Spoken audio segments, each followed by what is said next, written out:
Sir. पढ़ा हुआ है, रिप्रोडक्शन पढ़ा हुआ है पहले? जी सर।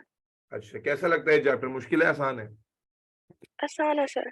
क्या बात है, ये होता है कॉन्फिडेंस। आसान है, हलवा है। चलो फिर आज ना आप क्लास ऐसा करो, डेमो नहीं लो, आप ये चेक करो कि मैं सही पढ़ा रहा हूँ या नहीं पढ़ा रहा हूँ, ठीक है ना? आप आज आप हमारी क्लास में ज्यूरी और जज हैं, ठीक है जी। तो अमामा हर बात का फीडबैक आपसे लूंगा मैं, इसलिए माइक पर फटाफट से आ जाना है। चलिए जी, बिस्मिल्लाह करते हैं बच्चों। अगर आपको याद हो, थोड़ा सा मैं रिकॉल कर दूं हमने अब तक इस चैप्टर में क्या किया हुआ है। तो रिप्रोडक्शन का जो चैप्टर मैंने जब स्टार्ट किया था तो बताया था कि इस चैप्टर के अंदर ये एग्जाम के पेपर 2 के लिहाज से बहुत ही तगड़ा चैप्टर है। क्यों? क्योंकि पेपर 2 में जो 6 से 7 नंबर के क्वेश्चंस आइडियल हैं, या इवन 8 या 9 नंबर का जो क्वेश्चन है जो पार्ट्स में ब्रेक करके बनते हैं, उनमें रिप्रोडक्शन एक बड़ी जो है ना बेसिक वैल्यू प्ले करता है। क्यों? क्योंकि इस चैप्टर को बड़ा फोकस किया जाता है। मोर ओवर एमसीक्यूज के अंदर भी एटलीस्ट 2 एमसीक्यू आपको इस चैप्टर से देखने के लिए मिल जाते हैं, कभी कभी 3 एमसीक्यू भी आ जाते हैं। क्योंकि चैप्टर सारा कॉन्सेप्ट पे बेस करता है, इंफॉर्मेशन इसमें जो आप पढ़ते हैं वो नई होती है ज्यादातर बच्चों के लिए, तो इसलिए अगर वो आपने गो थ्रू ना किया हो तो एमसीक्यू भी गलत हो जाते हैं। और एक आध एमसीक्यू तो इसका बड़ा कंफ्यूजिंग होता है, आज हम उनमें से एक एमसीक्यू भी करेंगे इंशाल्लाह। तो वो कंफ्यूजन की वजह से गलत हो जाए तो बड़ा अफसोस की बात है। और जो थ्योरी है, थ्योरी में जो चीजें इसकी पूछी जाती हैं उनमें से हमने क्या क्या डिस्कस कर लिया है, जरा रिकॉल करते हैं। हमने इस चैप्टर को स्टार्ट किया था विद टर्म रिप्रोडक्शन की। रिप्रोडक्शन को डिफाइन कैसे करते हैं, रिप्रोडक्शन की 2 बेसिक टाइप्स कौन सी हैं, एसेक्सुअल और सेक्सुअल रिप्रोडक्शन। उसके बाद हमने इस चैप्टर का एक लर्निंग ऑब्जेक्टिव कवर किया था जो कि था सेकेंडरी सेक्सुअल कैरेक्टर्स की डेवलपमेंट, और ये हमने under the heading of puberty discuss किया था बच्चों, कि मेल प्यूबर्टी और उसके सेकेंडरी सेक्सुअल फीचर्स कौन से हैं, फीमेल प्यूबर्टी और फीमेल के सेकेंडरी सेक्सुअल फीचर्स कौन से होते हैं। उसके बाद फिर हम लोगों ने मेल का रिप्रोडक्टिव सिस्टम डिस्कस किया था। मैंने आप लोगों को बताया था कि बेटा नॉर्मली आप एक्सपेक्ट कर सकते हो कि रिप्रोडक्टिव सिस्टम बना हुआ आएगा, you will be asked to label the structures and write down the functions, and this is the easy peasy question, क्योंकि आपको मुफ्त के मार्क्स मिल रहे होते हैं। उसके बाद आ गए थे फीमेल रिप्रोडक्टिव सिस्टम पर, और फीमेल रिप्रोडक्टिव सिस्टम में हम लोगों ने उसी तरह से सारे पार्ट्स को लेबल किया था और उसकी फंक्शनैलिटी को डिस्कस किया था। और उसके बाद जो हमारा लास्ट सेशन हुआ था, बड़ा ही तगड़ा और जबरदस्त सेशन था, क्योंकि हमने last session of this chapter में एक बहुत ही इस चैप्टर का यूं कहा जाए कि सबसे कॉन्सेप्चुअल और सबसे ज्यादा इंपॉर्टेंट टॉपिक डिस्कस किया था, जो कि डिस्क्रिप्टिव क्वेश्चंस के लिए आइडियल है, and that is menstrual cycle. तो मेंस्ट्रुअल साइकिल का डिस्कशन हमारा लास्ट क्लास में हुआ था, as you can see on your screen, कि ये सारी डिस्कशन जो आपको अब स्क्रीन पे नजर आ रही है, ये सारी मेंस्ट्रुअल साइकिल को लेकर हम लोगों ने लास्ट सेशन में अल्हम्दुलिल्लाह की थी, और पूरी कोशिश की थी कि अच्छे से आपको कॉन्सेप्ट समझ में आ जाए। आपको मेंस्ट्रुअल साइकिल की जो हाइलाइट्स थी वो क्या थी, आपको ये पता होना चाहिए कि मेंस्ट्रुअल साइकिल के फेजेस कितने हैं, बेस्ट फर्टिलिटी टाइम कौन सा होता है, इसके अलावा जो है वो कौन से 4 हार्मोन्स हैं जो मेंस्ट्रुअल साइकिल में इन्वॉल्व होते हैं, कौन से हार्मोन्स का लेवल कब पीक करता है और कब जो है फॉल डाउन करता है, ये सारे क्वेश्चंस के जवाब हमने लास्ट क्लास में अल्हम्दुलिल्लाह लेने की कोशिश की थी। तो मेंस्ट्रुअल साइकिल का टॉपिक खत्म हो गया था, और मैंने बताया था कि इंशाल्लाह आने वाली क्लास के अंदर हम लोग इमेजिन कर लेंगे कि मेंस्ट्रुअल साइकिल जो है, मेंस्ट्रुअल साइकिल के दौरान फर्टिलाइजेशन हो गई, प्रेगनेंसी हो गई, तो उसके बाद क्या होगा। तो आज का जो कॉन्सेप्ट है वो इसी के आगे शुरू होगा। मैं थोड़ा सा इसको डायग्राम से रिकॉल करूंगा ताकि सारे बच्चों के लिए आसानी हो जाए। तो फीमेल रिप्रोडक्टिव सिस्टम की डायग्राम को मैं दोबारा से रीड्रॉ कर रहा हूं, ठीक है जी, और उसके बाद शुरू करते हैं कि आज हम क्या आपको कराने वाले हैं। तो आज का जो डिस्कशन होने वाला है बच्चों,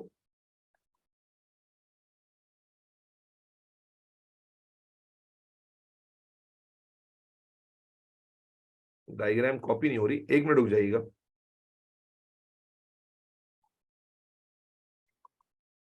चले जी, अब हम जो है आज का डिस्कशन स्टार्ट करते हैं। आज के डिस्कशन में हमने 2 या 3 मार्क के ना, या इवन के 4-4 मार्क में बहुत सारे शॉर्ट नोट्स आते हैं या एमसीक्यूज आते हैं, तो उनसे रिलेटेड ना कॉन्सेप्ट आज हम लोग डिस्कस करने वाले हैं अल्लाह के हुक्म से।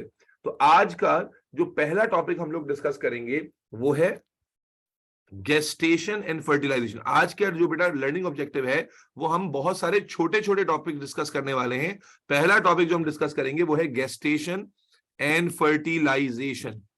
गेस्टेशन एंड फर्टिलाइजेशन, या गेस्टेशन के लिए एक और वर्ड इस्तेमाल होता है कंसेप्शन।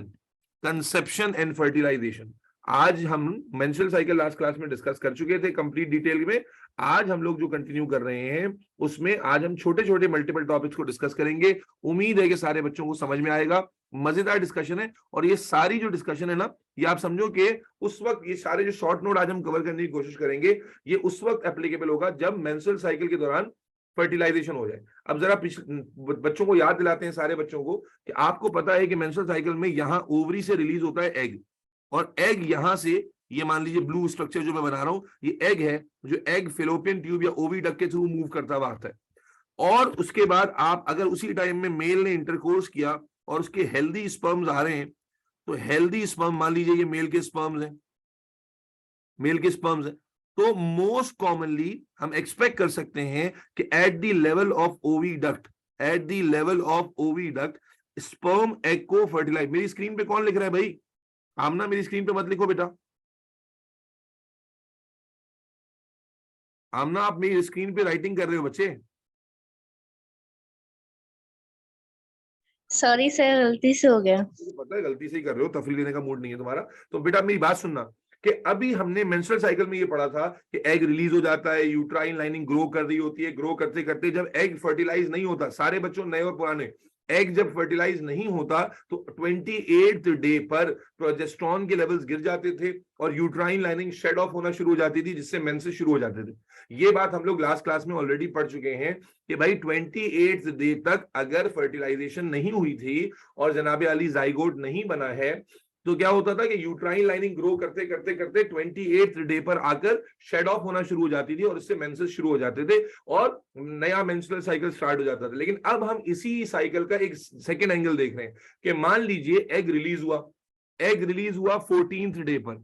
हम जानते हैं ओव्यूलेशन कब होती है, नए और पुराने बच्चों इनपुट चाहिए, ओव्यूलेशन कब होती है 28 डे के साइकिल में? 14th। एग जो है ना वो फ्रेश फॉर्म में रिलीज हुआ, और एग की जो लाइफ होती है ना, एग की जो नॉर्मल लाइफ होती है वो होती है 1 to मैक्सिमम 3 डेज। यानी एग जब रिलीज होता है तो इस पर चांसेस ऑफ फर्टिलाइज, जब फीमेल एग रिलीज करती है ओवम से, तो इसके लिए मैक्सिमम चांसेस ऑफ फर्टिलाइजेशन 1 से 3 दिन तक के लिए होते हैं। वैसे पहला दिन ही सबसे ज्यादा आइडियल होता है, दूसरा, और उसमें क्योंकि होता क्या है कि एग, अगर आपको याद हो चैप्टर नंबर 1 में हमने पढ़ा था, चैप्टर नंबर 2 में, कि एग जो होता है फीमेल का, वो इस तरह का स्ट्रक्चर होता है जिसके ऊपर मिलियंस ऑफ रिसेप्टर्स होते हैं, मिलियंस ऑफ रिसेप्टर्स होते हैं जिन पर स्पर्म आकर अटैच होते हैं। भाई बात बच्चों को समझ में आएगी तो बताना मुझे एंड में।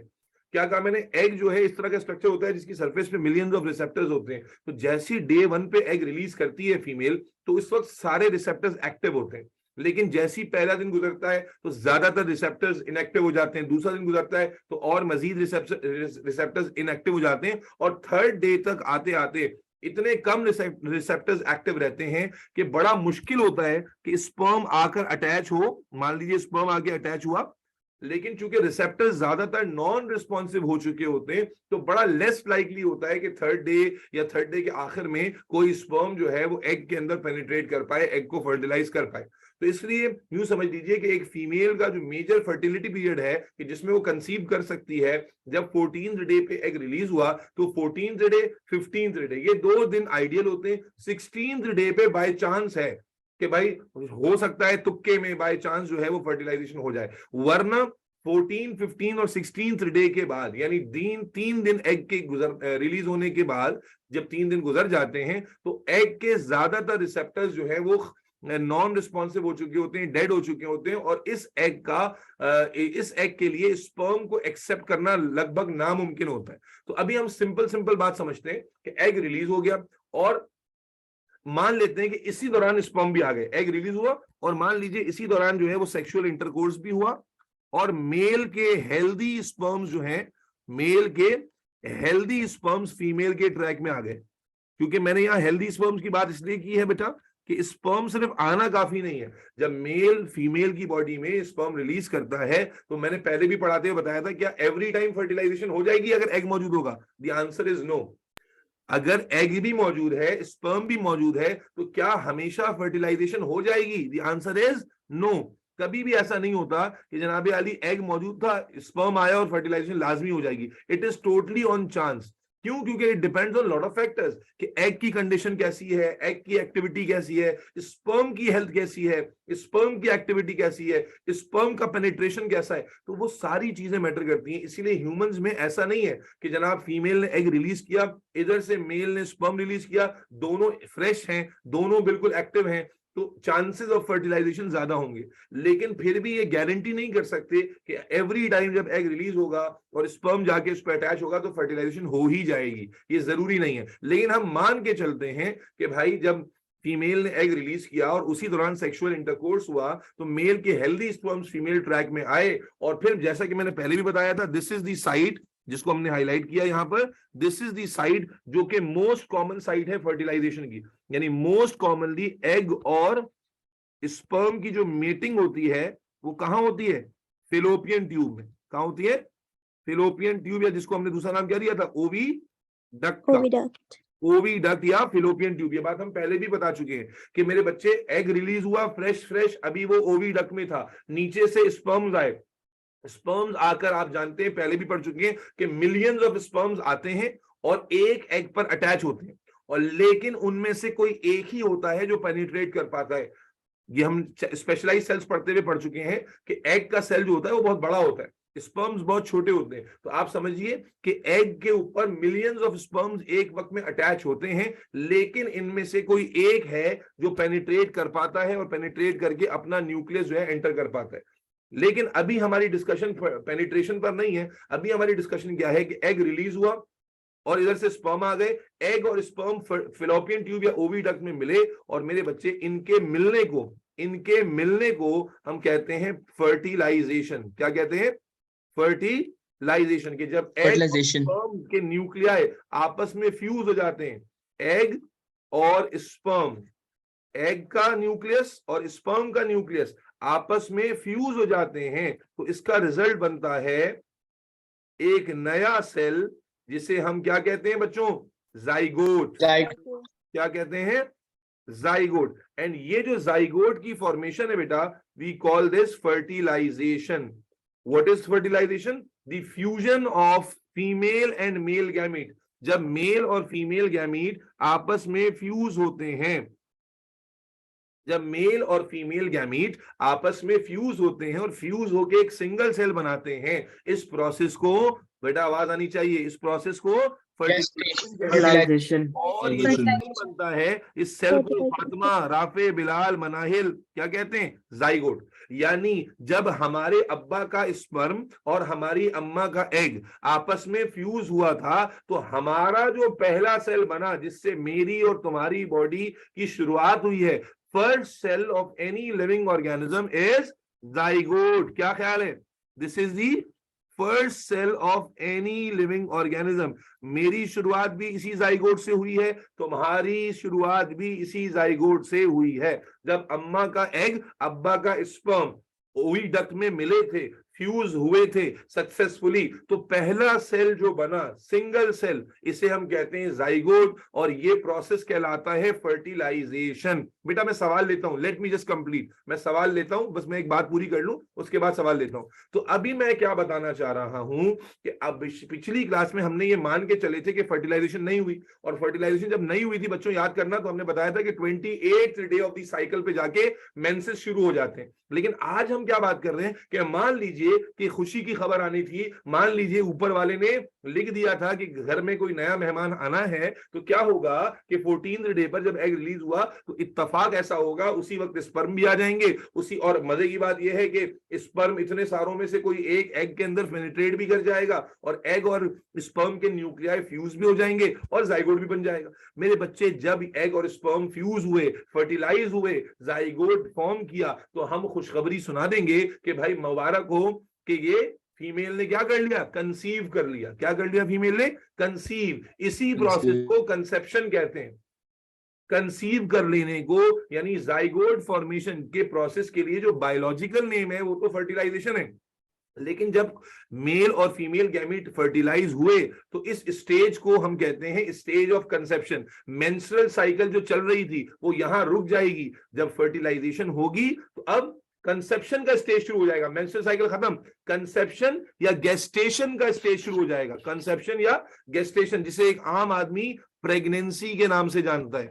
एक आम आदमी प्रेगनेंसी के नाम से जानता है। पिछली क्लास में बता चुका हूं कि नॉर्मली फीमेल में मेंस्ट्रुअल साइकिल चली जा रही, लेकिन ड्यूरिंग एनी मेंस्ट्रुअल साइकिल जिस वक्त एग रिलीज हुआ और उसी वक्त स्पर्म भी आ गया, स्पर्म भी हेल्दी था, एग भी हेल्दी था, दोनों एक दूसरे से मिले, फ्यूजन भी हो गई, तो जो सिंगल सेल बना फ्यूजन से वो हो गया जाइगोट, प्रोसेस हो गया फर्टिलाइजेशन, मेंस्ट्रुअल साइकिल अब सीज हो जाएगी और ये नया स्टेज शुरू होगा जिसे हम कहते हैं स्टेज ऑफ गेस्टेशन या स्टेज ऑफ कंसेप्शन और प्रेगनेंसी, जिसका ड्यूरेशन मेंस्ट्रुअल साइकिल की तरह 28 दिन नहीं है, बल्कि अब ये कंसेप्शन, ये जो फर्टिलाइजेशन से जाइगोट बना, ये जाइगोट ऑलमोस्ट 36 to 38 वीक्स लेगा to develop into a complete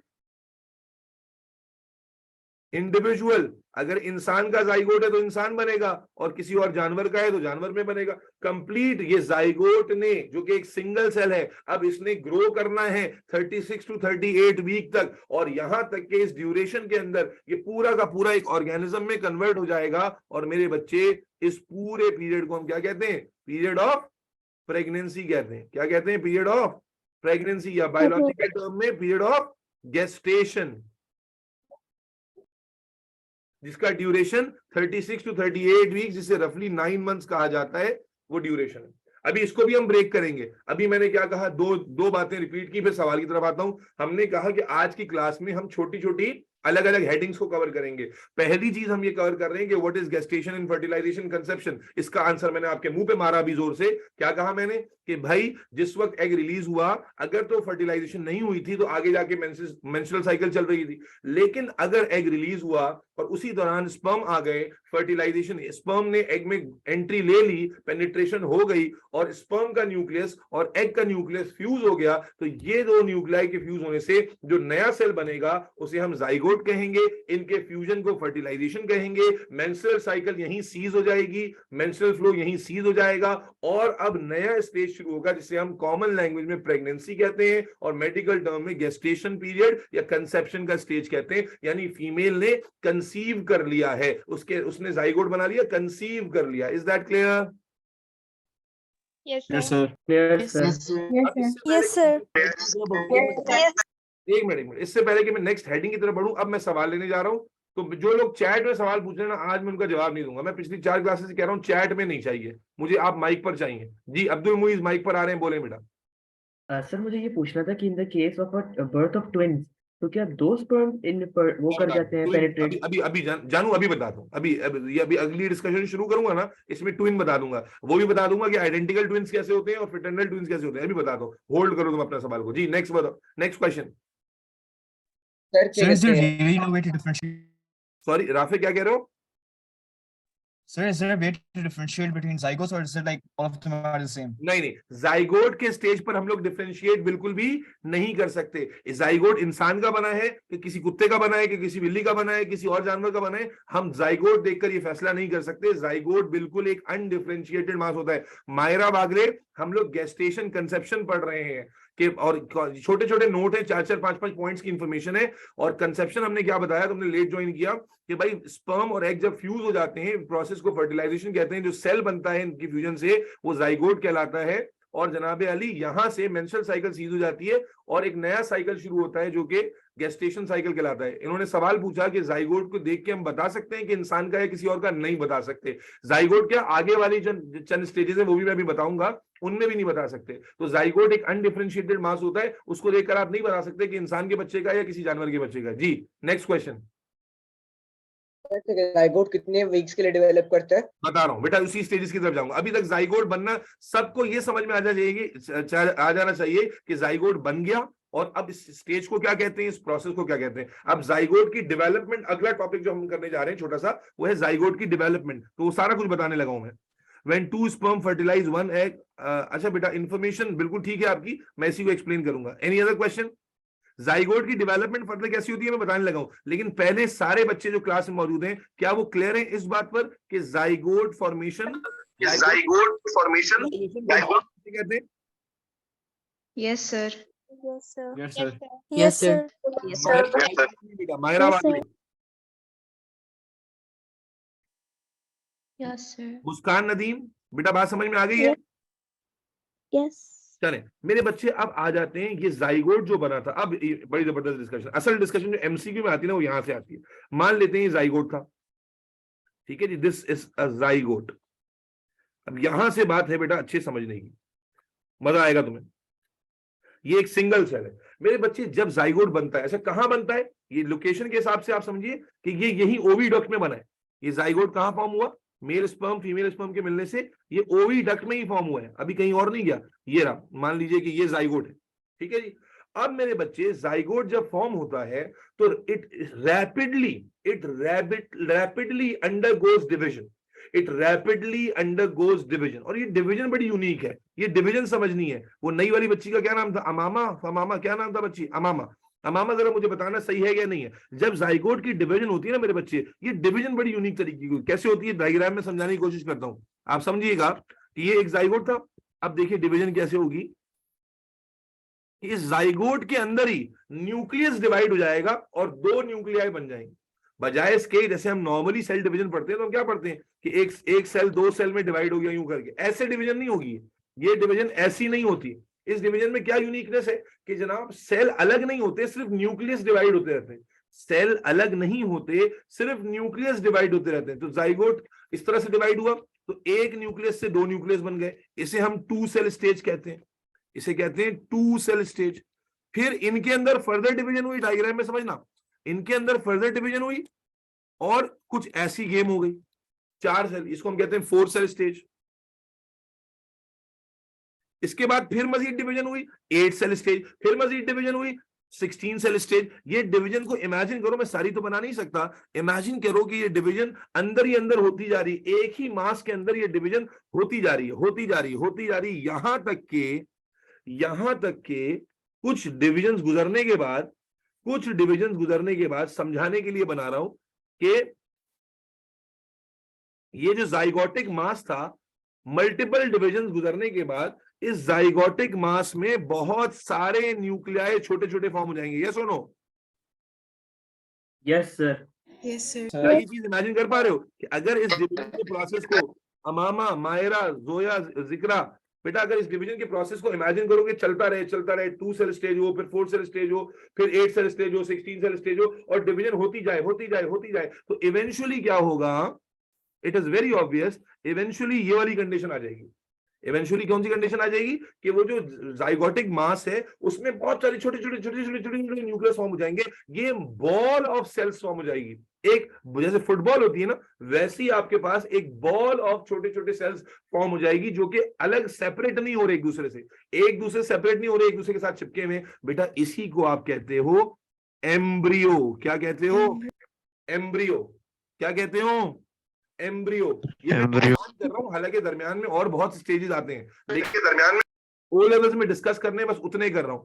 क्या बताया मैंने कि जाइगोट जो कि एक सिंगल सेल है, जब ये फॉर्म होता है ओविडक्ट में तो इमीडिएटली ये डिवाइड होना शुरू हो जाता है फौरन से, इसके अंदर डिवीजन। अब सवाल ये कि डिवीजन ये कैसे होगी, इसके पास एनर्जी कहां से आएगी डिवीजन की? तो अगर आपको याद हो, हमने तो एग पढ़ते हुए ये बताया था कि एग के अंदर क्या होता है, उसके अंदर न्यूट्रिशनल, तो वो न्यूट्रिशन। ये किसकी आवाज आ रही है माइक से भाई? उस्मान जावेद कौन है भाई? माइक बंद करो। क्या? अच्छा जी, तो बात समझना बेटा, जाइगोट बन हो गया, फॉर्म हो गया, एक सेल है। अब इसके अंदर क्या होता है, इमीडिएटली डिवीजन स्टार्ट हो जाती है। 2 cell stage, 4 cell stage, 8 cell stage, 16 cell stage, फिर 32 सेल स्टेज, और चलते eventually this will convert into a football, into a mass of small size cells, जो एक दूसरे से डिटैच नहीं होते, एक दूसरे के साथ अटैच रहते हैं। और इसके लिए हम ओ लेवल्स में जो नाम इस्तेमाल कर रहे हैं वो है एम्ब्रियो। और मेरे बच्चे, ये जो प्रोसेस हुआ ना जाइगोट के साथ, ये जो प्रोसेस हुआ, इस प्रोसेस को हम कहते हैं क्लीविएज। क्या कहते हैं? क्लीविएज फॉर्मेशन। क्लीविएज कहते हैं डिवीजन को, ऐसी डिवीजन जिसमें सेल्स डिवाइड तो हो रहे हैं लेकिन एक दूसरे से अलग नहीं हो रहे। ऐसी डिवीजन जिसमें सेल, देखो नॉर्मली क्या होता, अगर एक सेल ऐसे डिवाइड होता कि 2 सेल अलग हो जाते तो हम इसे क्लीविएज नहीं कहते। लेकिन ये जो डिवीजन है थोड़ी यूनिक है, इसमें सेल डिवाइड हो रहे हैं लेकिन वो एक दूसरे से डिटैच नहीं हो रहे, एक दूसरे से अलग नहीं हो रहे, और इसीलिए इसे हम कहते हैं, इस डिवीजन को क्लीविएज फॉर्मेशन कहते हैं। यानी अगर हम कनेक्ट करें तो जब अम्मा का एग अब्बा का स्पर्म आपस में क्या हुआ, फ्यूज हुआ, क्या बना, जाइगोट, जो क्या कहलाया, सिंगल सेल है। प्रोसेस को क्या कहा, फर्टिलाइजेशन। अब फर्टिलाइजेशन के बाद इमीडिएटली ये जाइगोट डिवाइड होना शुरू हो जाता है, और डिवाइड होता है एक सेल, फिर 2 सेल, फिर 4 सेल, और बढ़ते बढ़ते बढ़ते बढ़ते बढ़ते बढ़ते एक कंप्लीट बॉल ऑफ सेल्स में से चेंज हो जाता है, और ये बॉल ऑफ सेल जो है एम्ब्रियो कहलाती है। और ये जो स्टेज है डिवीजन का, इसे हम क्लीविएज फॉर्मेशन कहते हैं। ये क्या हो रहा है, क्लीविएज हो रही है, जाइगोट की क्लीविएज से आहिस्ता आहिस्ता आहिस्ता आहिस्ता जाकर क्या फॉर्म हो जाता है बच्चों, एम्ब्रियो फॉर्म हो जाता है। Am I clear till this point to everybody? Yes, sir. Yes, sir. Yes, sir. मजे की बात बताता हूं बेटा, एम्ब्रियो की स्टेज तक ये पूरे सेल्स अनडिफरेंशिएटेड होते हैं, यानी देखकर इनमें आप कोई फीचर नहीं होता, आप देखकर नहीं बता सकते कि ये इंसान का एम्ब्रियो है या फिश का एम्ब्रियो है या बर्ड का एम्ब्रियो है, स्नेक का किसका एम्ब्रियो, ये नहीं बता सकते, क्योंकि ये बिल्कुल अनडिफरेंशिएटेड मास है। जैसे जाइगोट बिल्कुल सिंपल मास होता है, उसमें कोई फीचर नहीं होता, हाथ पांव नहीं होते, इसी तरह एम्ब्रियोनिक स्टेज तक आते आते भी हमें कोई ऐसा मास नजर नहीं आता, कोई ऐसा फीचर नजर नहीं आता जिससे हम उसकी ऑर्गेनिज्म को आइडेंटिफाई करें। तो जाइगोट हो या एम्ब्रियो हो या इवन दरमियान वाले स्टेजेस हो, ये सारे के सारे अनआइडेंटिफाइड अनडिफरेंशिएटेड सेल्स होते हैं, और इसीलिए एम्ब्रियोनिक स्टेज तक आप किसी भी स्पीशी का पता नहीं लगा सकते, देखकर उसकी अपीयरेंस से उसका अंदाजा नहीं होगा, because of undifferentiated mass of cell. Is that clear बच्चों? Clear sir? Yes, sir. अब मेरी बात सुनिए, किसी ने सवाल पूछा था ट्विंस का क्या गेम होता है, अब जरा ट्विंस के बारे में भी समझ लीजिए। देखिए यहाँ, क्योंकि इससे आगे की डिस्कशन में ट्विंस पे छूट जाएगा, मैं जल्दी से ट्विंस के बारे में बता दूं कि ट्विंस का गेम क्या होता है। देखो, ट्विंस 2 तरह के होते हैं, एक होते हैं आइडेंटिकल ट्विंस, यानी जब ऐसे बच्चे पैदा हुए जो बिल्कुल एक जैसे हैं, उनको कहते हैं आइडेंटिकल ट्विंस, और दूसरे होते हैं फ्रेटर्नल ट्विंस, जो एक साथ पैदा होते हैं लेकिन एक जैसे नहीं होते, फ्रेटर्नल ट्विंस। तो दोनों की साइंस डिफरेंट है, और बिल्कुल मैं आसान तरीके से समझाता हूं। देखो, बाज दफा क्या होता है कि फीमेल ना एक एग रिलीज नहीं करती, बाज दफा फीमेल जो मदर होती है, मैंने आपको मेंस्ट्रुअल साइकिल पढ़ाते बताया था कि जरूरी नहीं होता कि एक ही एग रिलीज हो, बाज दफा एक से ज्यादा भी रिलीज हो जाते हैं, 2 या 3 भी हो जाते हैं।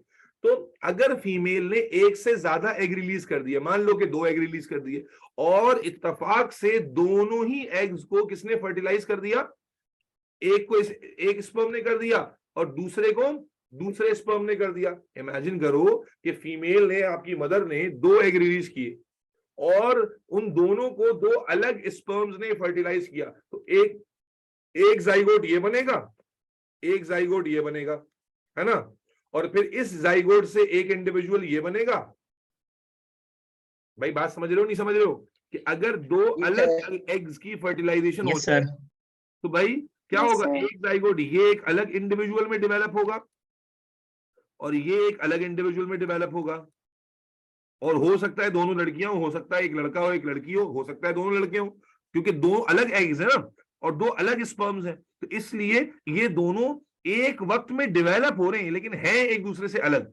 ऐसे ट्विंस को हम कहते हैं फ्रेटर्नल ट्विंस, यानी जब पैदाइश का वक्त आएगा दोनों एक साथ पैदा होंगे, लेकिन दोनों की फॉर्मेशन चूंकि अलग अलग एग से हुई थी, अम्मा के 2 अलग एग्स थे, अब्बा के 2 अलग स्पर्म्स थे, तो इसलिए ये पैदा एक साथ होंगे, ग्रो डेवलप एक साथ करेंगे इंट्रायूट्राइन लाइफ में, लेकिन ये है असल में अलग ही। ये ऐसा ही है जैसे 2 बार प्रेग्नेंट हो गई, कोई खातून अगर 2 बार प्रेग्नेंट होती, एक बार एक एग से को कंसीव करवाती, दूसरी बार जब सेकंड टाइम प्रेग्नेंट होती है तो दूसरा एग और दूसरा स्पर्म इन्वॉल्व होता, यूं समझो कि वो एक साथ हो गया, तो ये कहलाते हैं फ्रेटर्नल ट्विंस, ये पैदा एक साथ होते हैं। लेकिन आइडेंटिकल ट्विंस वो क्या होते हैं वो समझिएगा। आइडेंटिकल ट्विन में क्या था, एक एग था और एक स्पर्म था, ये दोनों फर्टिलाइज हुए और फर्टिलाइज होकर एक अदद जाइगोट बन गया, ठीक है ना, ये एक अदद जाइगोट बन गया। अब आपने अभी पढ़ा कि जाइगोट जब बनता है तो इट अंडरगोस क्लीविएज, यस और नो? Yes, sir. तो मान लीजिए कि जब जाइगोट में पहला क्लीवेज होगा तो क्या होता है, अभी मैंने बताया था पहला क्लीवेज होता है तो क्या होता है, एक सेल से 2 सेल बनते हैं, यस और नो? Yes, sir. तो अब मेरे बच्चे क्या होता है, आइडेंटिकल ट्विंस में क्या होता है कि at 2 cell stage due to XYZ और अननोन रीजन, ये जो दोनों सेल्स होते हैं ये सेपरेट हो जाते हैं, नॉर्मली ऐसा नहीं होता, लेकिन at 2 cell stage due to XYZ reason ये दोनों सेल जो असल में एक ही जाइगोट से बन रहे हैं, ये दोनों सेपरेट हो जाते हैं और फिर इंडिविजुअली ये सेल क्लीवेज करता रहता है, ये वाला क्लीवेज करता रहता है और दोनों ऑर्गेनिजम्स में कन्वर्ट होते हैं, दोनों ऑर्गेनिज्म में कन्वर्ट होते हैं। लेकिन क्योंकि ये दोनों ही सेल एक ही जाइगोट से निकलकर आए होते हैं, इसलिए दोनों इंडिविजुअल्स एक जैसे पैदा होते हैं, एक जैसे फीचर के साथ पैदा होते हैं। इसीलिए इसके लिए वर्ड आता है मोनोजाइगोटिक ट्विंस। बायोलॉजिकल वर्ड्स क्या होता है आइडेंटिकल ट्विंस के लिए? Monozygotic twin. एक ही जाइगोट बना था और उसी में कहीं पर सेपरेशन हो गई और सेपरेशन की वजह से सेल अलग हो गए जो नॉर्मली नहीं होते, और फिर वो सेल अलग अलग ग्रो करके अलग अलग ऑर्गेनिज्म में जो है ना फॉर्म किया उन्होंने। तो क्योंकि ये एक ही जाइगोट से आ रहे थे इस, और इनको वो एक जाइगोट एक स्पर्म और एक एग से बना था, तो ये कहलाते हैं मोनोजाइगोटिक ट्विंस, ये जो आइडेंटिकल ट्विंस होते हैं। और ये जो होते हैं जिसमें अलग अलग जाइगोट बना था, दो अलग एग्स और दो अलग स्पर्म से फर्टिलाइज होने की वजह से, इनको हम कहते हैं डायजाइगोटिक ट्विंस। डायजाइगोटिक के दो जाइगोट से बनने वाले, और या आसान लफ्जों में फ्रेटर्नल ट्विंस। क्या ट्विंस पर जिसने सवाल पूछा था उसको क्लियर हो गया पूरा? जी सर। जी, एनीबॉडी? कोई कंफ्यूजन है? Clear. बात समझ में आ रही है बेटा? Yes, sir. वानिया इमरान कुछ सवाल पूछ रही है बेटा? वानिया आई थी कि जरूरी है कि हाँ बोलो। जी सर। सर मैं पूछ रही थी कि अगर जरूरी है कि दो ही सेल डिवाइड होते हैं अलग अलग, दो से मोनोजाइगोटिक ट्विंस नहीं, दो से ज्यादा डिवाइड हो जाए? मैं बताता हूँ। अच्छा, ये बहुत अच्छा सवाल पूछा इसने कि ऐसा भी तो हो सकता है कि ये 2 सेल स्टेज पे अलग ना हो। आपका पूछने का मकसद अगर मैं सही समझा तो मुझे बताना। आप ये पूछना चाह रही हो कि 2 सेल के बाद 2 सेल पे अलग ना हो, 4 सेल पे अलग हो जाए, ये पूछना चाह रही हो? जी भाई बच्चों सारा इसका सवाल समझना। वानिया ही पूछना चाह रही है कि भाई 2 सेल पे अलग ना हुआ, क्या ऐसा मुमकिन है कि 4 सेल पे अलग हो जाए, यानी 4 सेल डिवीजन में, और फिर किसी वजह से ये चारों सेल अलग हो जाए? तो बिल्कुल मुमकिन है, लेकिन मेरे बच्चे ऐसे प्रेगनेंसी यूजुअली सक्सेसफुल नहीं होगी। क्यों सक्सेसफुल क्यों नहीं होगी यूजुअली? वो इसलिए नहीं होगी कि बेटा याद रखिएगा कि माँ की बॉडी एक सोर्स है ना, और इस सोर्स ने इस ऑर्गेनिज्म को ग्रो कराना है अपने अंदर। तो अगर चारों सेल अलग अलग हो गए और चारों 4 इंडिविजुअल में ग्रो करते हैं, तो यूजुअली व्हाट वी सी कि माँ की बॉडी से इतनी इनफ न्यूट्रिएंट्स जा नहीं रहे होते इन इंडिविजुअल मासेस के ऊपर कि सारे वाइबल हो। तो इनमें से एक आध या 2 या 3 जो है हो सकता है बच जाए और एक मर जाए। आप समझे नहीं समझे कि 2 तक की डिवीजन तो काफी माँ की बॉडी आसानी से बर्दाश्त कर लेती है कि भाई 2 की डिवीजन। आप समझो कॉन्सेप्ट समझना कि अगर मान लीजिए कि 2 सेल स्टेज पे सेपरेशन हो गई, तो माँ को एक की जगह 2 बच्चों को न्यूट्रिशन देनी है इंट्रायूट्राइन लाइफ में, इसको माँ मैनेज कर लेगी। लेकिन अगर 4 सेल स्टेज पर एक्चुअल में सेपरेशन हुई है, तो अब 4 बच्चे एक साथ ग्रो कर रहे हैं एक ही जाइगोट से निकले हुए। लेकिन प्रैक्टिकली ये क्यों हमें नजर नहीं आता? क्योंकि बेटा फिर वो एम्ब्रियो वाइबल ही नहीं हो पाते। क्यों? क्योंकि जो न्यूट्रिशन है वो 4 में डिवाइड हो रही है। तो जब 4 में डिवाइड होती है, तो या तो चारों ही थोड़ी थोड़ी न्यूट्रिशन हासिल करने की वजह से ग्रो प्रॉपर्ली नहीं कर पाते, और जब वो ग्रो नहीं कर पाते तो अल्टीमेटली वाइबल नहीं रहते, डेथ हो जाती है। या अगर 4 है तो 4 में से 2 या 3 वाइबल बचते हैं, बाकी जो रिमेनिंग उनकी डेथ हो जाती है, या बाज़ दफा 4 में से 3 की डेथ हो जाती है, एक ही वाइबल बचता है। तो ये बड़ा सिंपल सा मैकेनिज्म है कि एक सोर्स से आपको न्यूट्रिशन मिलती है। अगर आपने 4 या 5 या 8 जो है ना सेपरेशन से जाइगोट बन गए, तो अल्टीमेटली वो फिर मदर की बॉडी उसको सपोर्ट ही नहीं कर पाएगी न्यूट्रिशनली, और इसकी वजह से इवेंचुअली वाइबिलिटी जो है ना कॉम्प्रोमाइज होगी, जो एम्ब्रियो की वाइबिलिटी होगी। Is that clear now Vania? जी सर क्लियर। जी राफे कोई सवाल पूछना चाह रहे हैं? जी राफे पूछे। Sir, what if the sperm fertilizes the egg twice because it has 2 heads? एक स्पर्म 2 एग्स को फर्टिलाइज करते हैं, ये बोल रहे हो? No, sir, like one sperm fertilizes 1 egg, but like One sperm fertilizes 1 egg, but what? but it has 2 heads, like there's a malfunction or something. 2 heads? मतलब baby में जो बेबी बॉर्न हो रहा है उसमें कह रहे हो 2 हेड्स हैं? No, sir, like the sperm cell. Sperm में 2 हेड्स हैं, ये कहना चाह रहे हो? Yes, sir. नहीं बेटा, तो स्पर्म एब्नॉर्मैलिटी हुई ना वो। नहीं। और स्पर्म एक बहुत छोटा सा सेल होता है, दो हेड वाला जो स्पर्म होगा वो तो रिसेप्टर ऑफ जो वो है ओवम का जो रिसेप्टर होता है एग का, उस पर फिट नहीं करेगा। स्पर्म के केस में एब्नॉर्मेलिटी देखो, स्पर्म या तो पेनिट्रेट करेगा या नहीं करेगा। और जो हेल्दी, देखो मैंने ये स्पेशलाइज सेल पढ़ाते बताया था कि जो फर्टिलाइजेशन होती है वो हेल्दीएस्ट स्पर्म को सिलेक्ट किया जाता है। तो अगर एक माल फंक्शन वाला स्पर्म है तो वो एग को फर्टिलाइज करेगा नहीं, चाहे उसमें 2 हेड हो 3 हेड हो।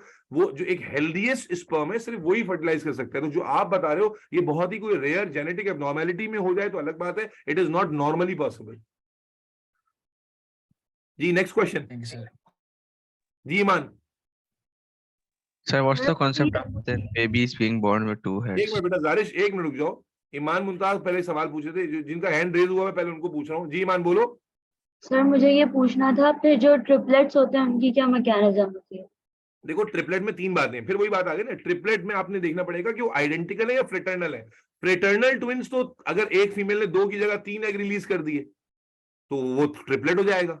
और जो आप जो ट्रिपलेट्स की बात कर रही हैं यूजुअली वो फ्रेटर्नल ट्विंस में ही होता है, क्योंकि आइडेंटिकल ट्विंस में एक जाइगोट की न्यूट्रिशन को आप ज्यादा हिस्सों में नहीं बांट सकते। एक जाइगोट को 2 हिस्सों में बांटा, वाइबल एम्ब्रियो रहेगा, दोनों सक्सेसफुली ग्रो कर जाएंगे। लेकिन 2 की जगह 3 या 4 हिस्सों में डिवीजन होगी तो अल्टीमेटली उसकी वाइबिलिटी कॉम्प्रोमाइज होने का चांस है। जबकि अगर एक से ज्यादा जो है ना एग्स फर्टिलाइज हुए हैं जैसे फ्रेटर्नल ट्विंस में होता है, तो हर एग के पास अपनी न्यूट्रिशन है और हर एग अपने जाइगोट को ग्रो करा रहा है, इसलिए उसकी वाइबिलिटी ज्यादा होती है, उसकी लाइफ एक्सपेक्टेंसी ज्यादा होती है। तो जो आप ट्रिपलेट बोल रहे हो फ्रेटर्नल ट्विंस में पॉसिबल है उस वक्त जब 2 की जगह 3 एग फर्टिलाइज हो जाए। 2 की जगह 3 एग अगर फीमेल ने रिलीज कर दिए और तीनों फर्टिलाइज हो गए तो ट्रिपलेट आ जाएगा। और ट्रिपलेट यूजुअली फ्रेटर्नल ट्विंस में ही वायबल होते हैं। मैंने बताया आइडेंटिकल ट्विंस में यूजुअली बस ट्विंस ही, यानी जो 2 इंडिविजुअल्स की पैदाइश ही वायबल है, 2 से ज्यादा रेयर है, क्योंकि न्यूट्रिशनल कॉम्प्रोमाइज की वजह से वाइबिलिटी ऑफ ऑर्गेनिज्म रहती ही नहीं है। क्योंकि ऑर्गेनिज्म में जो ग्रोथ के टाइम पर ऑर्गेनिज्म को जो सेल है ग्रो कर रहे हैं, क्लीवेज कर रहे हैं, इनको बहुत ज्यादा न्यूट्रिशन चाहिए होती है। तो अगर वो न्यूट्रिशन हमने 4 में डिवाइड कर दी या 3 में डिवाइड कर दी तो फिर किसी भी एक सेल को इतनी न्यूट्रिशन नहीं मिलेगी कि वो सक्सेसफुली ग्रो कर पाए। इसलिए आइडेंटिकल ट्विंस में बस ट्विंस तक ही वाइबिलिटी है, और फ्रेटर्नल ट्विंस में 2 3 4 5 जो भी हो वो हो सकता है। क्यों? क्योंकि फ्रेटर्नल ट्विन के अंदर हर एग की अलग न्यूट्रिशन है जिसको यूज करके वो क्लीवेज करके एम्ब्रियो तक चला जाता है। ठीक है जी। जी नेक्स्ट क्वेश्चन। बात समझ में आ गई? तो किसने सवाल पूछा था ये? Sir, what's the Yes, sir, concept uh of like babies having 2 heads? क्या कह रहे हो? Like conjoined, जैद मोगल कुछ कह रहे हो? जी जैद बोलो। conjoined twins का क्या concept है? जैद जोर से बोलो, नहीं समझ में आ रहा क्या कह रहे हो। Sir, conjoined twins का क्या concept है? कॉन्जॉइंट ट्विंस जो है ना वो फर्टिलाइजेशन की एबनॉर्मेलिटी की वजह से नहीं है, it's a genetic abnormality. Genetic abnormality है। जेनेटिक एबनॉर्मेलिटी क्या होता है कि अब लेट सपोज आइडेंटिकल ट्विंस पैदा हो रहे थे, आइडेंटिकल ट्विंस पैदा हो रहे थे, कैसे हो रहे थे कि अभी हमने कहा सेपरेशन होनी थी, that is a genetic abnormality. मैं समझा देता हूं कि आइडेंटिकल ट्विंस कब पैदा हुए कि जब ये एक जाइगोट के 2 सेल थे, इनको अलग होना था। अब मसला क्या है, जब ये अलग हो रहे थे उस वक्त जेनेटिक एबनॉर्मेलिटी शो हुई।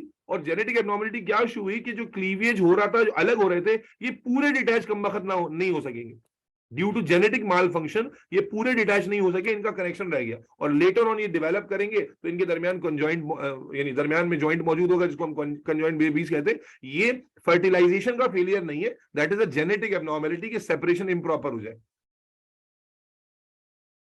अच्छा नेक्स्ट क्वेश्चन शाबाश। सर पहली जाइगोटिक डिवीजन कंसीव करने के कितने देर बाद होती है?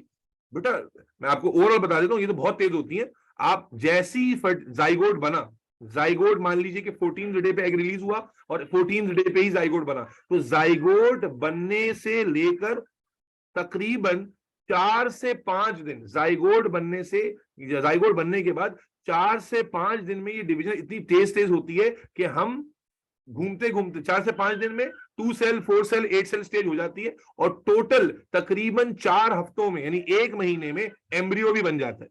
यानी ये पूरा जाइगोट से शुरू होकर 1 महीने की ड्यूरेशन में हम एम्ब्रियो तक पहुंच जाते हैं। तो इट्स अ रैपिड डिवीजन, ये कोई स्लो डिवीजन नहीं है। अगर 14th डे पर फर्टिलाइजेशन एग रिलीज हुआ और फर्टिलाइजेशन हो गई तो मेरे बच्चे नेक्स्ट 14th तक यानी अगले महीने की 14 तारीख तक हम देखेंगे एम्ब्रियो ऑलरेडी बन चुका होगा।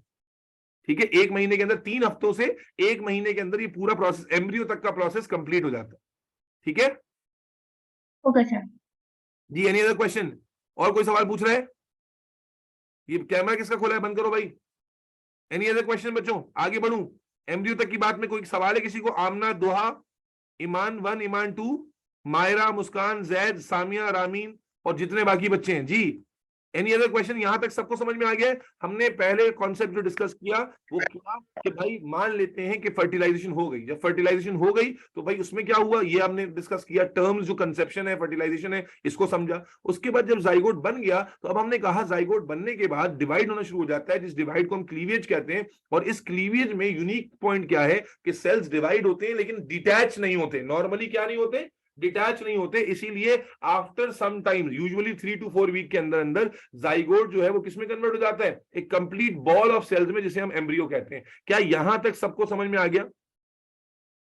Yes sir. Clear sir. और एम्ब्रियोनिक स्टेज तक अफीफा, अलीना, दोहा, फसीहा, इफरा, माज, मुजना, एम्ब्रियोनिक स्टेज तक हमारे सारे सेल्स अनडिफरेंशिएटेड हैं, यानी we can not recognise them based on their appearance कि कौन सा इंसान का एम्ब्रियो है, कौन सा किसी और एनिमल का एम्ब्रियो है। अब आगे चलो, एम्ब्रियो बन गया मेरे बच्चे। अब एम्ब्रियो बनने के बाद अगला स्टेज, एम्ब्रियो फॉर्मेशन तक आ गए आप। अब एम्ब्रियो बनने के बाद अगला स्टेज शुरू होता है जिसको हम कहते हैं मेडिकली ऑर्गेनिफिकेशन। ऑर्गेनिफिकेशन यानी अब एम्ब्रियो में आहिस्ता आहिस्ता करके स्ट्रक्चर्स बनना शुरू होते हैं, डिफरेंशिएशन शुरू होती है। यानी अब आपको उसमें ऑर्गन्स की डेवलपमेंट शुरू होती हुई नजर आएगी।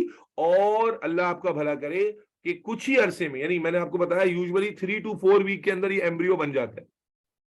3 to 4 वीक आफ्टर ओव्यूलेशन और फर्टिलाइजेशन से लेकर 3 से 4 हफ्ते तक जो है वो एम्ब्रियो बन गया। अब 3 से 4 हफ्ते से लेकर तकरीबन 12th वीक तक, यानी तीसरे महीने तक, ये समझ लो 3 से 4 हफ्ते का मतलब हो गया फर्स्ट मंथ,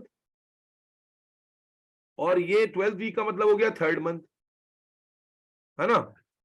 तो आप समझिए पहले महीने तक एम्ब्रियो बनता है और फिर पहले महीने से आगे बढ़े दूसरा महीना और तीसरा महीना, यानी प्रेगनेंसी का जब थर्ड वीक कंप्लीट हो रहा होता है तो ऑलमोस्ट ऑर्गेनिफिकेशन कंप्लीट हो जाती है, यानी बॉडी के बेसिक स्ट्रक्चर्स फॉर्म हो जाते हैं। यानी अब जब आप अल्ट्रासाउंड पे देखेंगे तो आपको पता चलेगा कि अगला एम्ब्रियो इंसान का था या किसी शेर के बच्चे का था या किसी जो है ना वो फिश का एम्ब्रियो था, या क्योंकि अब उसके अंदर स्ट्रक्चर्स बन चुके होंगे जिससे उसकी अपीयरेंस जाहिर होगी और जिससे आप उसको आइडेंटिफाई कर सकेंगे। तो एम्ब्रियो बनने के बाद, जब एम्ब्रियो बन गया पहले महीने के अंदर, जो अनडिफरेंशिएटेड मास था, प्रेगनेंसी का सफर तय करने, तो अब कौन सा प्रोसेस होगा बेटा? ऑर्गेनिफिकेशन का प्रोसेस होगा, जो तकरीबन 12 वीक तक पूरा हो जाता है, यानी बेसिक स्ट्रक्चर बन जाता है। और अब इस मास को हम एम्ब्रियो नहीं कहेंगे, अब जो वर्ड इस्तेमाल होता है इसके लिए वो होता है फीटस। क्या वर्ड इस्तेमाल करते हैं? फीटस। फीटस का वर्ड सुना है? फीटस। Yes sir. फीटस किसे कहते हैं? कि जब आपने अल्ट्रासाउंड पे देखा और आपको एक बनी हुई बॉडी नजर आई, आपको नजर आया अल्ट्रासाउंड पे कि ये इंसान का बच्चा है या किसी और चीज का बच्चा है, तो जब ये बच्चा कहलाने के काबिल हो गया, जब ये आइडेंटिफाई हो पा रही है इसकी बॉडी, तो अब इसके लिए वर्ड आ जाता है फीटस। यानी खुलासा ये कि जो थर्ड मंथ है प्रेगनेंसी का, जब वो थर्ड मंथ एंड हो रहा होगा तो ऑर्गेनिज्म जो भी ऑर्गेनिज्म ग्रो कर रहा था उसके ऑर्गन्स बेसिक बन गए होंगे, और अब इसके लिए वर्ड इस्तेमाल होगा फीटस का। और अब ये फीटस जो है वो ग्रो करता जाएगा इवेंचुअली, यानी स्ट्रक्चर्स तो बन गए लेकिन जाहिर है उनकी डेवलपमेंट होती जाएगी ताकि वो कंप्लीट बन जाए, कंप्लीट फॉर्मेशन हो जाए, हेल्दी बेबी डिलीवर हो। लेकिन खैर वो आगे की बात है। पहले ये समझ में आ गया कि एम्ब्रियो बनने के बाद ऑर्गेनिफिकेशन का प्रोसेस शुरू हो जाता है, और ऑर्गेनिफिकेशन के प्रोसेस के एंड पर जब स्ट्रक्चर्स ऑर्गन्स बन जाते हैं तो हम इस मास को अब फीटस का नाम देते हैं। इज दैट क्लियर बच्चों? Yes sir. Yes sir. Yes, sir. अब मेरे बच्चे यहाँ एक और बात बड़ी इंपॉर्टेंट है, बहुत इंपॉर्टेंट। अब यहाँ डायग्राम में खुद बना रहा हूं, तवज्जो से देखना। ये फीमेल का ट्रैक था,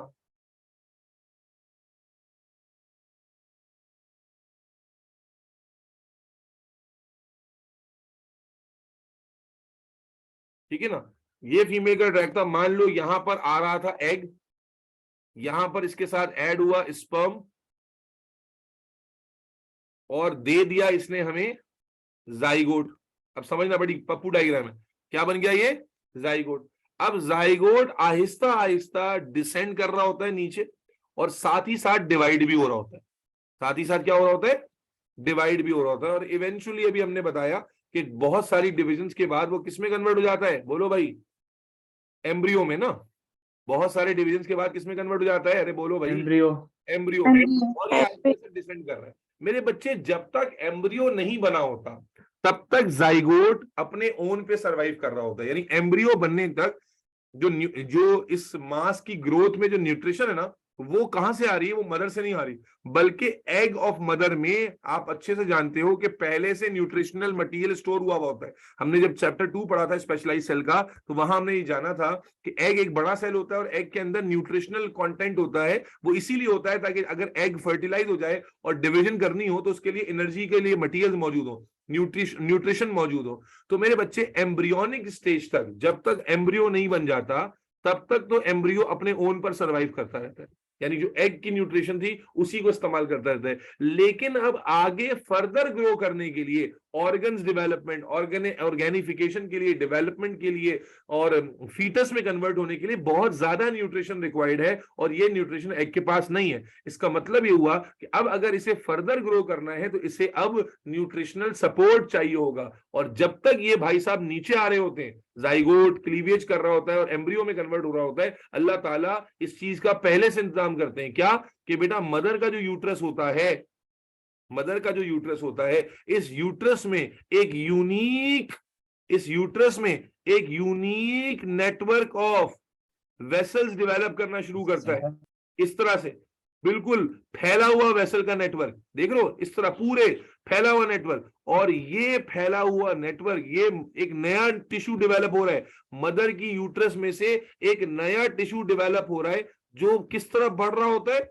इस ग्रो होते हुए एम्ब्रियो की तरफ। और ये ग्रो होता हुआ एम्ब्रियो इस तरफ आ रहा होता है, यहां तक कि ये एम्ब्रियो को पकड़ लेता है। और मेरे बच्चे, इस ग्रोइंग टिश्यू को, जो कि अब मदर के बॉडी से ग्रो हुआ, इसे आप क्या कहते हैं? प्लासेंटा। क्या कहते हैं? प्लासेंटा। नाम सुना है सबने? प्लासेंटा। प्लासेंटा क्या है? Placenta is a maternal tissue. अम्मा के यूट्रस से जब तक एम्ब्रियो बन रहा था, नेचर ने अम्मा के यूट्रस को ऑर्डर दिया कि भाई, इससे पहले कि एम्ब्रियो आगे आकर न्यूट्रिशनल कॉम्प्रोमाइज में चला जाए, यूट्रस को ऑर्डर मिला कि भाई चलो यहां से एक नया टिश्यू डेवलप करो जिसमें बहुत सारी ब्लड वेसल्स हो, बहुत सारा न्यूट्रिशनल कंटेंट यहां पर रिसीव करना है, तो बहुत सारी ब्लड वेसल्स हो जो फैली हुई हो, ताकि हर तरफ से न्यूट्रिशन कैच कर रही हो, और इसको मिला जुला के ग्रो कराया जाता है। इस पूरे टिश्यू को प्लासेंटा कहते हैं। प्लासेंटा क्या कंटेन करता है? प्लासेंटा में मेजरली ब्लड वेसल्स होती हैं, large amount of blood vessels होती हैं, जो कि फैली भी होती है, जैसे मैंने डायग्राम में दिखाने की कोशिश की है। और ये कंबाइन होकर जो टिश्यू फॉर्म करती है, इसे हम प्लासेंटा कहते हैं। और एम्ब्रियो बनने के बाद इस प्लासेंटा के साथ अटैच हो जाता है, और इस प्रोसेस को हम इम्प्लांटेशन कहते हैं। We call this process what? Plantation. तो खुलासा क्या हुआ नए और पुराने बच्चों? खुलासा ये हुआ कि एम्ब्रियो अपनी स्टेज के बाद फर्दर ग्रो नहीं कर सकता खुद से, क्योंकि उसे ग्रो करने के लिए अब न्यूट्रिशनल सपोर्ट चाहिए, जो कि अब उसके पास खत्म हो गई है। एग की जो न्यूट्रिशन थी वो उसने ऑलरेडी यूज कर ली है। तो अब अल्लाह ताला ने क्या इंतजाम किया कि मिटरनल बॉडी को हुक्म दिया, कि यूट्रस को हुक्म दिया कि भाई वहां से ब्लड वेसल्स की नए नेटवर्क को पैदा किया जाए, और इस नए लूज नेटवर्क को ग्रो कराते हैं आउटसाइड द यूट्रस, और ये इवेंचुअली जाके पकड़ लेता है, अटैच हो जाता है एम्ब्रियो के साथ। और इस प्रोसेस को हम इम्प्लांटेशन कहते हैं, attachment of embryo to the wall of the uterus, और इस टिश्यू को हम प्लासेंटा कहते हैं। And now this embryo is going to receive every nutritional support directly from the maternal body। तमाम जो न्यूट्रिशन इसको चाहिए ग्रो करने के लिए, अब वो अम्मा के ब्लड से प्लासेंटल सर्कुलेशन में आएंगे, और प्लासेंटल सर्कुलेशन से एम्ब्रियो में जाएंगे, और एम्ब्रियो धड़ाधड़ क्या करेगा? ग्रो करेगा। और इसी तरह एम्ब्रियो जो वेस्ट बनाएगा, जो एम्ब्रियो अपनी ग्रोथ में वेस्ट बनाएगा, वो वेस्ट भी इसी प्लासेंटल सर्कुलेशन में डाल दिया जाएगा, और प्लासेंटल सर्कुलेशन के थ्रू वो वेस्ट मदर की बॉडी में चला जाएगा। तो खुलासा ये कि मेरे बच्चे, इस प्रोसेस को हम कहते हैं इम्प्लांटेशन। और जो हम ऊपर बात कर रहे थे कि एम्ब्रियो बना, अब एम्ब्रियो बनने के बाद से लेकर ऑर्गन्स बनने तक, फीटस बनने तक, यहां तक के टिल बर्थ हम देखेंगे कि ये जो प्लासेंटा है वो अटैच रहेगा। प्लासेंटा क्या रहेगा? अटैच रहेगा, और न्यूट्रिशनल सपोर्ट जो है वो ग्रो करने वाले बेबी को प्रोवाइड करता रहेगा। क्या तुम लोगों को यहां तक बात समझ में आती है? प्लासेंटा इम्प्लांटेशन की ये बात क्लियर है? सर आती है। Yes, sir. अच्छा जी, Yes, sir. ये सवाल आ रहे हैं क्या? सर क्लास एंड कर दें? मैं, अरे भाई अलीना सब्र कर लो, तो अभी तो मैं 6 बजे भी नहीं है यार, तुम क्लास एंड कर दें, क्लास एंड कर दें। मेरा बच्चा ऐसा ना किया करो, मुझे भी पता है आपके आगे क्लास होती है, तो मैं भी कोई टॉपिक पूरा करने की कोशिश करने की चक्कर में बैठा हुआ होता हूँ। तो मेरे बच्चे फिर से वापस आ जाएं, जरा कंसोलिडेट करें। आज मैंने क्या कहा, हम लोग थोड़े से रैंडम चीजें डिस्कस कर रहे हैं जो प्रेगनेंसी के इवेंट्स हैं असल में। तो हमने क्या कहा, लास्ट क्लास में हमने ये बात की थी कि भाई अगर फर्टिलाइजेशन ना हो तो 28 डे पे जाके जो है ना मेंसेस आ जाते हैं। लेकिन आज हमने बात कहां से शुरू की मास ख्वाजा, कि भाई मान लेते हैं कि एग जो रिलीज होता है फीमेल के ट्रैक में, अगर उसे स्पर्म फर्टिलाइज कर दे तो इस प्रोसेस को हम फर्टिलाइजेशन कहते हैं, और हम कहते हैं कि भाई ये शुरू हो गई, ये स्टेज आ गई कंसेप्शन की। जब कोई एग फर्टिलाइज हो जाए स्पर्म से, ये शुरू हो गया गेस्टेशन पीरियड या कंसेप्शन पीरियड, और आसान लफ्जों में हम कहते हैं फीमेल प्रेग्नेंट हो गई, फीमेल की प्रेगनेंसी शुरू हो गई। अब हमने कहा इस प्रेगनेंसी का जो ड्यूरेशन है वो तकरीबन 36 टू 38 वीक्स, यानी मंथ्स में गए तो लगभग 9 मंथ्स के आसपास है, जिसमें क्या होता है कि जनाब जाइगोट बनता है, और बनने के बाद अब रैपिडली वो डिवाइड होना शुरू हो जाता है इनटू मल्टीपल सेल स्टेजेस, और डिवाइड होते होते इवेंचुअली वो एक पूरे ball of mass of cells में कन्वर्ट हो जाता है, और ये प्रोसेस, ये स्ट्रक्चर एम्ब्रियो कहलाता है। ये प्रोसेस क्लीवेज फॉर्मेशन कहलाता है। इसे सिंपल डिवीजन नहीं कहते। क्यों नहीं कहते? क्योंकि सिंपल डिवीजन में सेल्स बनते हैं और अलग हो जाते हैं, यहां पर सेल्स बन रहे हैं लेकिन वो अटैच रहते हैं। फिर यहां तक एम्ब्रियो तक जो मास बनता है वो सारा अनडिफरेंशिएटेड होता है, यानी आप उसकी अपीयरेंस पर ये डिसाइड नहीं कर सकते कि ये मास कौन से ऑर्गेनिज्म का है। फिर यहां बच्चों ने मुझसे सवाल पूछा ट्विंस के हवाले से, तो मैंने ट्विंस का नोट भी आपके सामने कवर किया कि ट्विंस जो हैं वो 2 तरह के होते हैं, आइडेंटिकल और फ्रेटर्नल। फ्रेटर्नल ट्विंस उस वक्त कहलाते हैं जब वो मल्टीपल एग्स के थ्रू फर्टिलाइज होकर बन रहे हो, तो इसको डाइजाइगोटिक ट्विंस कहते हैं कि 2 जाइगोट बने हो और 2 फर्टिलाइजेशन हुई हो। जबकि मोनोजाइगोटिक ट्विंस हम कहते हैं कि जब जाइगोट तो एक ही बना हो, लेकिन क्लीवियज फॉर्मेशन में, क्लीवियज की स्टेजेस में किसी वजह से वो सेपरेट हो गया हो और फिर इंडिविजुअली उसने 2 अलग ऑर्गेनिज्म में ग्रो कर लिया हो। आइडेंटिकल ट्विंस में जो ऑर्गेनिजम्स होते हैं वो हर लिहाज से एक जैसे बनते हैं, इसीलिए इनको मोनोजाइगोट, क्योंकि एक ही जाइगोट से डेवलप हो रहे होते हैं, that is why we call them monozygotic twins. उसके बाद मेरे बच्चों हमने दूसरी बात ये की कि एम्ब्रियो जब बन जाता है, अब बनने के बाद अब अपनी न्यूट्रिशन पे ही सर्वाइव नहीं कर सकता। अब तक जो सर्वाइवल था खुद ब खुद था, क्योंकि ये ग्रो कर रहा था एग की न्यूट्रिशन पर। अब एम्ब्रियो को फर्दर ग्रो करने के लिए, ऑर्गन्स बनाने के लिए, एक इंसान का बच्चा बनने के लिए फर्दर न्यूट्रिशन चाहिए। तो वो फर्दर न्यूट्रिशन के लिए नेचर ने उसे गिफ्ट क्या दिया कि मदर का जो यूट्रस है, जो ग्रो कर रहा होता है under the action of progesterone, अब उसमें प्लासेंटल टिश्यू ग्रो करता है। प्लासेंटल टिश्यू क्या है? It is a loose tissue that consist lots of vessels, क्योंकि मदर से जो ब्लड लेकर आती हैं अपने साथ न्यूट्रिशन लेकर आती हैं और एम्ब्रियो का वेस्ट लेकर जाती हैं। तो होता यह है कि प्लासेंटल टिश्यू जो है वो ग्रो करता है यूट्रस में, और एम्ब्रियो आकर इससे अटैच हो जाता है। और अब जब तक ये बच्चा पैदा नहीं होगा, डिलीवर नहीं होगा, तब तक ये प्लासेंटा इस बच्चे के साथ अटैच रहता है और न्यूट्रिशनल सपोर्ट देता रहता है। ना सिर्फ न्यूट्रिशनल सपोर्ट देता रहता है, बड़ी इंपॉर्टेंट बात है, न्यूट्रिशन सपोर्ट का मतलब है इसको ग्लूकोज देगा, इसको अमाइनो एसिड देगा, ठीक है, और जो वेस्ट ये बनाएगा, जैसे यूरिया वेस्ट बनेगा इसकी बॉडी में, या क्रेटिनिन वेस्ट बनेगा, जितने भी, या कार्बन डाइऑक्साइड का वेस्ट बनेगा, जो ये वेस्ट बनाएगा, ये वेस्ट प्लासेंटल ब्लड में डाल दिया जाएगा और मदर इसको रिसीव कर लेगी, और मदर जो न्यूट्रिशन है वो अपने ब्लड के थ्रू इस ऑर्गेनिज्म को, डेवलपिंग ऑर्गेनिज्म को पहुंचाएगी, और इस तरह से 9 मंथ्स तक ये बच्चा आहिस्ता आहिस्ता करके ग्रो करता रहेगा, यहां तक कि इसकी डिलीवरी का टाइम आ जाएगा। यहां तक सबको क्लियर हो गई ये बात? Yes, sir. Yes, sir. Yes, sir. मेरे बच्चे अब एक और बात सुन लीजिए, आखिरी बात बता रहा हूं, बड़ी इंपॉर्टेंट और अच्छी मजेदार बात है मेरे बच्चों, मेरे नौनिहालों। इसमें दरमियान में एक एमनियोटिक सैक वाला पार्ट है, वो चूंकि टाइम कम रह गया इसलिए मैं वो छेड़ नहीं, ना जानबूझ के वो पूरा नहीं कर पाऊंगा मैं, लेकिन बाकी 2-3 बातें बताता हूं आपको कि बेटा 9 महीने चले प्रेगनेंसी के, 9 महीने चले, बेबी ग्रो करता रहा करता रहा करता रहा करता रहा करता रहा करता रहा। आपने प्रेगनेंसी से रिलेटेड 2 टर्म सुनी होंगी। एक सुना होगा मिस कैरेज। चलो तुम्हें आज डॉक्टर से पढ़ने का एक फायदा तो बताओ, मिस कैरेज सुना है? Yes, sir. जी सर। Yes, sir. एक वर्ड सुना होगा अबॉर्शन, सुना है abortion? Yes, sir. Yes, sir. Yes, sir. हाँ भाई, Yes, sir. क्या नाम था बच्ची का, नए वाली जी? हमा क्या नाम था, कहाँ चली गई वो, है ही नहीं जी? मायरा वागले, अबॉर्शन का वर्ड सुना है कभी? चले, ये 3 टर्म्स मैंने लिखी हैं, तीनों में डिफरेंशिएट कोई कर दे तो मजा आ जाए। जो इन तीनों को डिफरेंशिएट करके बताएगा बगैर गूगल किए, उसको कुछ इनाम देना चाहिए मुझे। जी सर मिसकैरेज वो होता है जो क्या कहते हैं एक्सीडेंटली जो है क्या कहते हैं जब फीटस जो है वो उसकी डेथ हो जाए due to It's a premature death, like before born. अच्छा, और सर अबॉर्शन होता है जो आप जानबूझ के जो है ऑपरेशन के थ्रू करवाएं। और स्टिल बर्थ का कॉन्सेप्ट मुझे नहीं पता सर। चले जी। देखिए जो मदी ने बात बताई ना, ये वो है जो हमारी सोसाइटी में फेमस है, जबकि मेडिकली ऐसा नहीं है। अरे हाय हाय, फसिया miscarriage by mistake abortion you do it, नहीं बेटा, ये हमारी सोसाइटी में कॉमन है। डॉक्टर आपको ऐसी बात नहीं करेगा, हमारी सोसाइटी में यही कॉमन है जो आप बता रहे हैं, बिल्कुल। और इसीलिए मैंने लिखा है कि मिसकैरेज जो खुद ब खुद हो गया, अबॉर्शन आपने करा लिया, ऐसा नहीं होता। मेडिकली ये टर्म्स जो है सर्टेन जगह पे अप्लाई की जाती हैं। और वो क्या है मेरे बच्चे, अगर आपकी प्रेगनेंसी किसी भी रीजन से जाया हो गई, इससे पहले के ऑर्गेनिज्म बनता, फीटस बनता, आपकी प्रेगनेंसी जाया हो गई, टर्मिनेट हो गई ड्यू टू एनी रीजन, खुद से हो गई, आपने कर ली, दवा खा ली, उछल लिया, कूद लिया, जो भी कर लिया, कब से टाइमलाइन समझना कि अगर आपका जो प्रेगनेंसी थी वो टर्मिनेट हो गई, जाया हो गई बिफोर ऑर्गन फॉर्मेशन, यानी एम्ब्रियोनिक स्टेज तक आते आते, एम्ब्रियोनिक स्टेज है ना भाई, उसके बाद ऑर्गेनिफिकेशन स्टार्ट होती है, फीटस बन जाता है।